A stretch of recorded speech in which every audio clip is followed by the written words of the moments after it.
Manchester United are looking to break into the South American market and are linked with an exciting winger.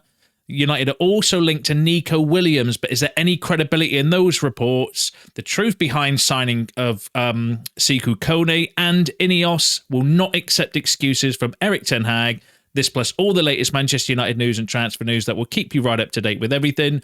Welcome to Man United Review. My name's Jamie. Before we get into it, please smash a like on the video and let's jump straight into it. So let's kick off with the following story. So it's been said a host of Premier League clubs are expressing their interest in the potential new Angel Di Maria, with Chelsea, Tottenham, Liverpool, Manchester United all watching Vélez Starfield starlet Thiago Fernández. Thiago Fernández's sparkling performance with Vélez Starfield have drawn comparisons with the former Real Madrid, Paris Saint-Germain and Juventus winger, albeit a right footer who likes to cut in from the left. In stark contrast to Di Maria, Fernandes has caught the attention of Manchester United, Tottenham, Liverpool, and a Chelsea side who have already delved deep into the South American market of late. Manchester United are looking to move into the cross-Atlantic market themselves under INEOS. Now, that came from a report from Graham Bailey, who Graham Bailey, I always say to take with a pinch of salt because he's a hit-missy journalist, sometimes reliable, sometimes not reliable. Being honest, when I read the report, it also name-dropped, obviously, Liverpool, Spurs, us, Chelsea, but also mentioned Aston Villa, Brighton, Brentford. There was about, 7-8 teams all linked in that report, which instantly makes me feel that it's just a nonsense story. And using United's name or a couple of big clubs' name just to generate views and generate clicks. So I would say take that story with a pinch of salt. We obviously keep an eye on it for you to see if it develops or if there becomes a bit more credibility on it. I kind of, I like the idea of the story, though. We are linked with a few young South American players of late, not from the most credible of sources, though. But I do like the idea of United kind of tapping into that market, because I think there's some great value players that you can get out of that part of the world that are really, really top players, and ones that we've missed out on massively. I think of, Alvarez, that Ralph Rangnick recommended, obviously went to City, now gone to Atletico Madrid, Casido, Enzo Fernandez when he was playing there as well, just a few recent ones, but there have been several players, in fact, probably multiple players over the last few years that have come from the South American market that have gone on to be really, really talented players. And it's a market that United have never really tapped into. But hopefully that'll change going forward. And that'll maybe link more in when I bring the Kone story, which was really interesting later on in the video. But I like the idea of United going into that market. Do I believe the credibility of this story? Personally, no. So that's why I said take it with a pinch of salt, because it's not from the most credible source. But the idea behind it, I'm all for tapping into that kind of market. Going back to the report, though, Fernandez, 20-year-old right-footed left winger, 30 appearances, 5 goals, 8 assists this season. Looks decent. Not a player I've watched or heard of loads, so watching his highlights is not always the best way to make your opinion on a player, because anybody's highlights can look really good. But is kind of highly regarded. He is highly thought after from a few of the kind of bits that I was reading, reports I was reading, the research I was doing as well. Would definitely fit the model of being young, up and coming, that we know INEOS are going to be looking for, these kind of young, unknown gems plucked out from, places like this, that could go on to be really, really talented. It's really odd, though, that there's been a few other reports, not from the most credible places, but a lot of links with wingers and forwards, which, I can kind of see why, because I think it was Ornstein that said the next window or next summer we're potentially going to be looking at like the wing or the forward position as one of our kind of main areas. So we are getting linked to a lot of wide players. Another left winger, right-footed, Garnacho, Rashford. It seems like for me personally, I'd be looking more the opposite side of the pitch, like another right winger to help with Ahmad or compete with Ahmad and then be moving Anthony on. That's what I would personally like to see. But more players of quality like that, the better, because it's a creates that kind of dog-eat-dog environment, doesn't it, at United? Whereas if you're good enough, you're going to play, and if you're not, you have to train well, and you have to try and knock that person off of his perch. But it's just odd that for me, I think the balance would be I'd be tipping more towards like a right winger than I would a left winger at the moment. But I'll keep you updated on it. But like I said, I would take that story with a pinch of salt, because I don't necessarily think there's that much credibility in it at the moment. But I will bring you any updates if they come out. Let me know what you think about that though in the comments.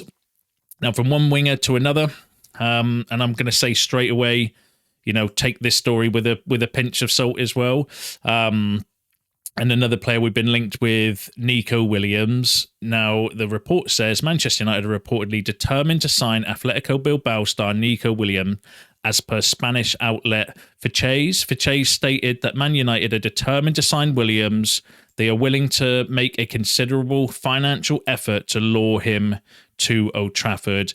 And then this has been kind of reposted in a few of the, I call them like gossip and rumor outlets, like Team Talk and Court Offside and players like that, places like that, where they do have, some credible journalists working for them. But when I was reading and researching to see if it had any credibility about it, not in my opinion, and the Spanish outlet itself are not the most credible. So I would file this, straight into the kind of gossip and rumor kind of mill. So I don't think there is any credibility on it.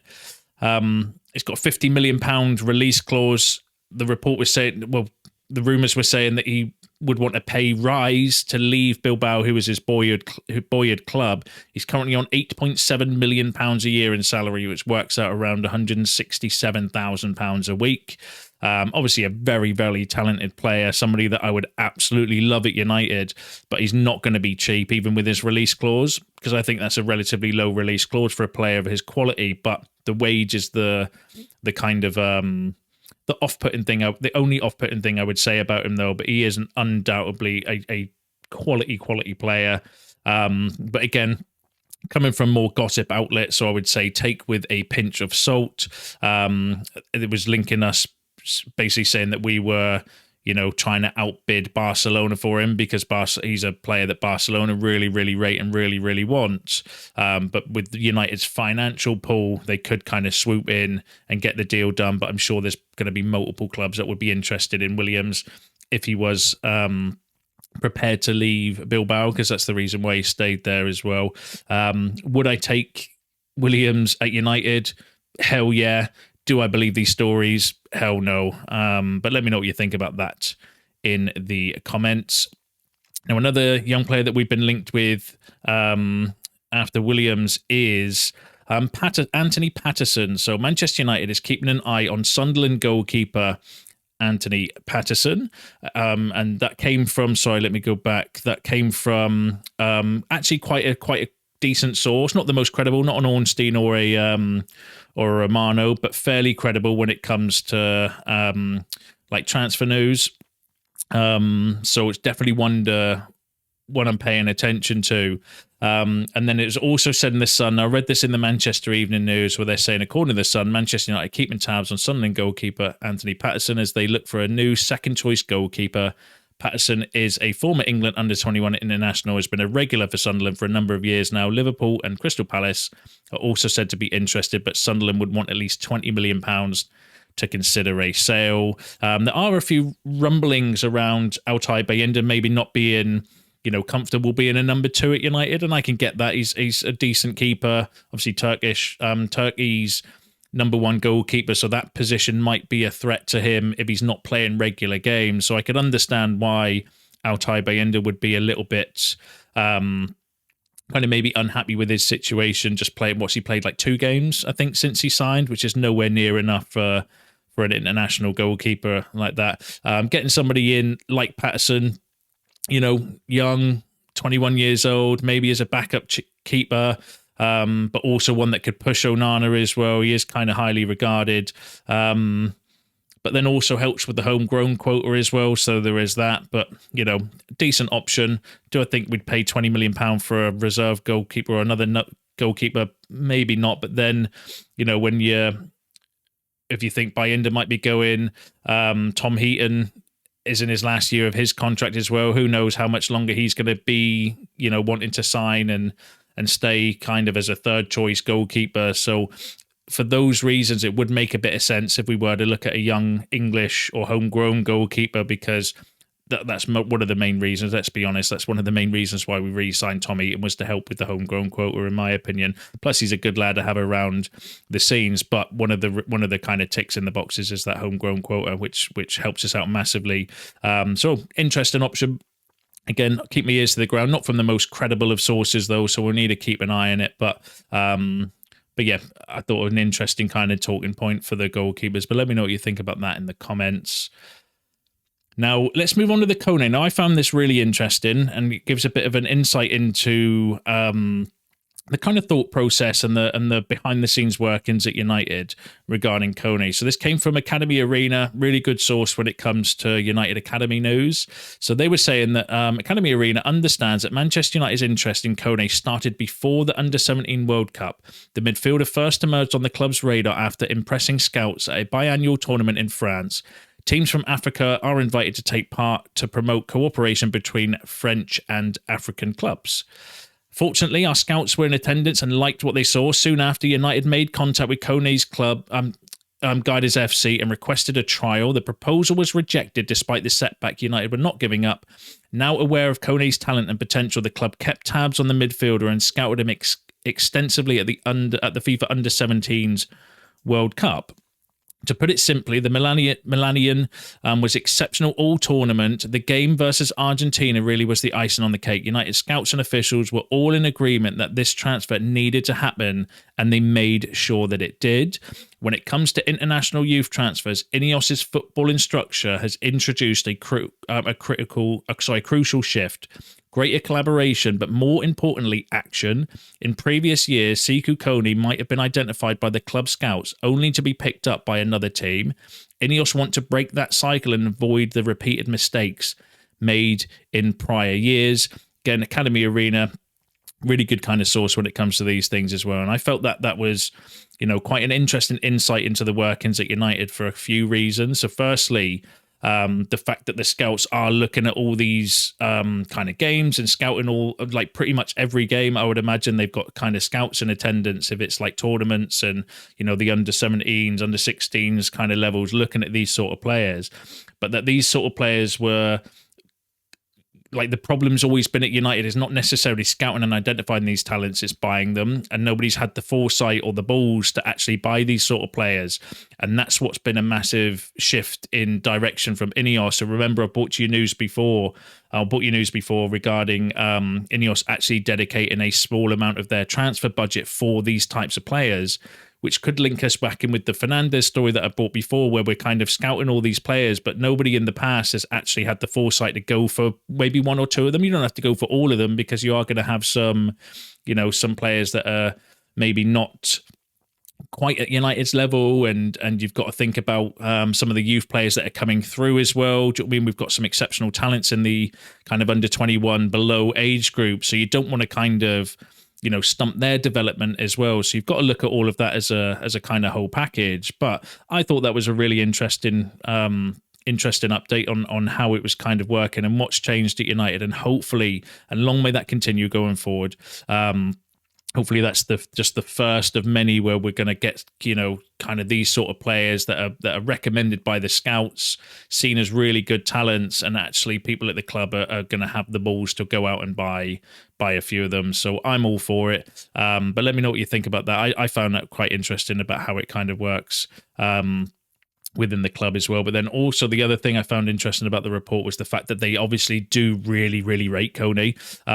Wanted him on trial, that was rejected, still scouted him again, then went for him. Do you know what I mean? So them, like, I'm massively excited to see how he develops, and if that is one of these kind of little gems that we get for like £1 million and then goes on to be an absolute baller. I really hope so. But it's exciting when especially when we've been in the position that we have been over the last few years, where we're just ignoring these sort of players and going out and buying 30 plus year olds, for stupid money and stupid wages that have no longevity in it. So going for these sort of players, I'm massively here for. But let me know what you think about that in the comments. And then the final update I've got for you is regarding the manager. So this has been said by the Muppeteers. Now, the Muppeteer is really credible. I think he's got like inside sources or something at United. He's especially with more so now when the INEOS are there as well. So I do pay a lot of attention to what he kind of says, in terms of not just transfers, but also the manager situation, because I do think he's got like a bit of an inside track on what's kind of happening. So what he was saying in one of his recent videos was saying that INEOS set the principles. Ten Hag has full control over how and who plays. So that dispels the rumour that, INEOS are telling him to play certain players and all that stuff, which I brought to you before as well. I don't think that's what's happening, but I do think they're setting a direction of travel. They want to play a certain style of football, and then the manager has to kind of meet that criteria. He also said that INEOS won't accept excuses. Excuses such as players are being young won't be accepted by INEOS.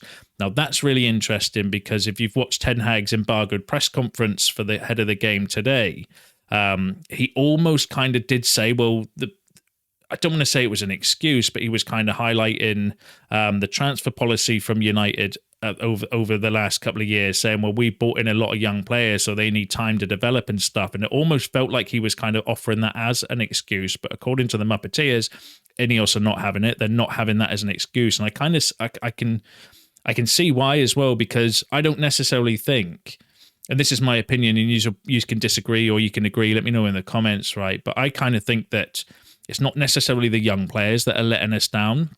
More often than not, it seems to be the senior players. Like Bruno at the moment, his form's been terrible. Casemiro, another example of that. Rashford last season.